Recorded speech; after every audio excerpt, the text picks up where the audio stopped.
এক মেয়ে লটারিতে 5 কোটি টাকা পেয়েছে। কোম্পানি চিন্তা করলো হঠাৎ এই সংবাদ মেয়েকে জানালে মেয়ে খুশিতে মরে যেতে পারে।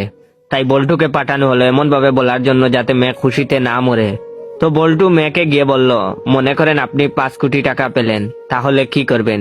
তখন মেয়েটি বলল, খুশিতে নাচবো, আপনাকে ভালোবাসবো, আপনাকেই বিয়ে করব। শুধু এটাই না, অর্ধেক টাকা আপনাকেও দিয়ে দেব। এটা শোনার পর শালা বল্টু নিজেই খুশিতে মইরা গেল। বল্টু, পল্টু, আবুল, মফিজ 4 বন্ধু 5 স্টার হোটেলে ডিনার করেছে। ডিনার শেষে 4 জন বিল দেওয়া নিয়ে তর্ক করছে। এ বলে আমি বিল দেব, ও বলে আমি বিল দেব। হোটেলের ম্যানেজার এই কাণ্ড দেখে মনে মনে হাসছে আর বলছে, পৃথিবীতে এখনো এরকম বন্ধুত্ব দেখা যায়, বিশ্বাস হয় না। আমারও যদি এরকম বন্ধু থাকতো।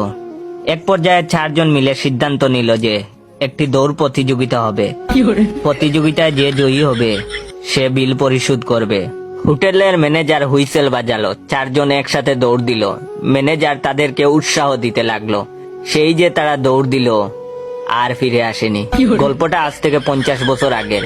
ওই হোটেল ম্যানেজার এখনো বাঙ্গা হোটেলের সামনে দাঁড়িয়ে আছেন। উনি ভাবছেন ওরা আসবে বিল দিতে। এখন আপনারা কমেন্ট করে বলুন ওরা বিল দিতে কবে আসবে। যদি আপনারা বলতে পারেন না, তাহলে আপনার বন্ধুদের শেয়ার করে জিজ্ঞাসা করতে পারেন ওরা কবে বিল দিতে আসবে।